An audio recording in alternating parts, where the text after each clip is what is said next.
Hey, bienvenue à toi internaute tombé ou non par hasard sur cette chaîne. De quoi on va parler ici?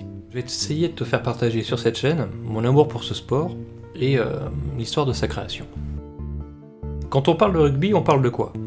On a du rugby à 15, du rugby à 13, du rugby à 7, du touch rugby, mais aussi du beach rugby. Donc on peut jouer à 15, à 13, à 7, voire à 6, à 5, et on a même essayé de jouer à 20.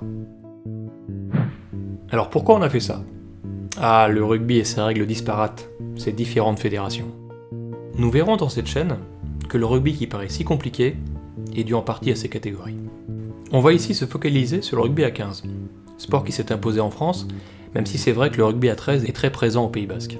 J'essaierai de vous faire des vidéos séparées sur ces catégories avec le temps que j'ai. Si on en croit Wikipédia, le terme rugby, on le doit à la ville Rugby en Angleterre. Mais le rugby est surtout un dérivé du football. À cette époque, le football ne possédait pas de règles précises, et la tradition voulait qu'il se joue au pied, mais rien ne l'y obligeait.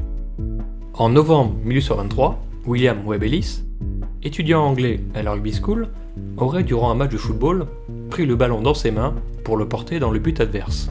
Si des doutes persistent sur la réalité de cette anecdote, elle est entrée dans la légende de ce sport.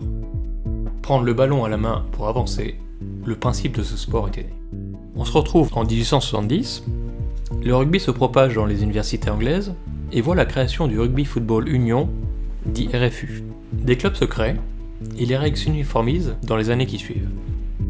La durée des matchs est réduite à 40 minutes. Oui, les premiers matchs pouvaient durer 5 jours. 5 jours! Imaginez-vous votre semaine de travail à jouer au rugby. La règle du hors-jeu, c'est quoi? Les mouvements des joueurs commencent à être codifiés. Au départ, les joueurs pouvaient bouger n'importe où sur le terrain. En avant, en arrière, ils pouvaient passer le ballon vers l'avant, vers l'arrière. Et on a mis en place cette règle-là qui consiste à passer le ballon vers l'arrière. J'avance en donnant le ballon à mon coéquipier vers l'arrière. Ce qui peut paraître bizarre aujourd'hui, c'est une règle qui nous paraît totalement commune dans le rugby moderne, mais il faut savoir que ça a été imposé à ce moment-là. La règle du tenu. Alors le tenu, c'est quoi? Vous avez un joueur en possession du ballon, on va l'appeler Winston. Ouais, désolé, c'est quand même les Anglais qui ont créé ce sport.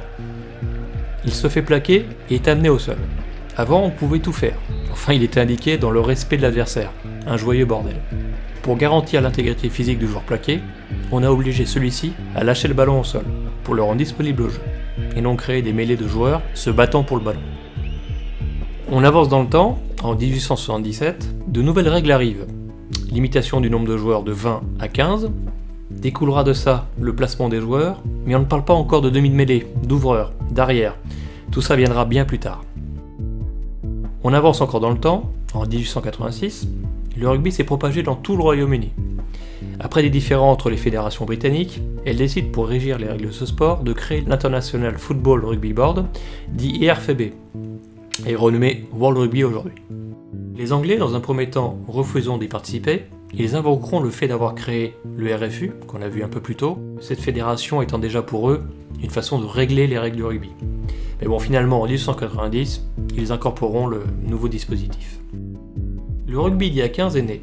Nous rentrons dans le XXe siècle, avec les débuts du professionnalisme, qui verra l'avènement du rugby à 13, et plus tard du rugby à 7. Mais ça, c'est encore une autre histoire.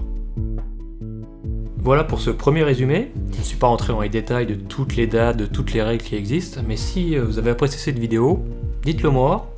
Je ferai en sorte de détailler certains points, et surtout de vous faire des vidéos comme j'ai annoncé un peu plus tôt, sur le rugby à 13, le rugby à 7, le touch rugby, toutes ces choses qui font que le rugby a évolué dans le temps, avec ses règles, en fonction des pays, en fonction des fédérations. Merci à vous, à la prochaine.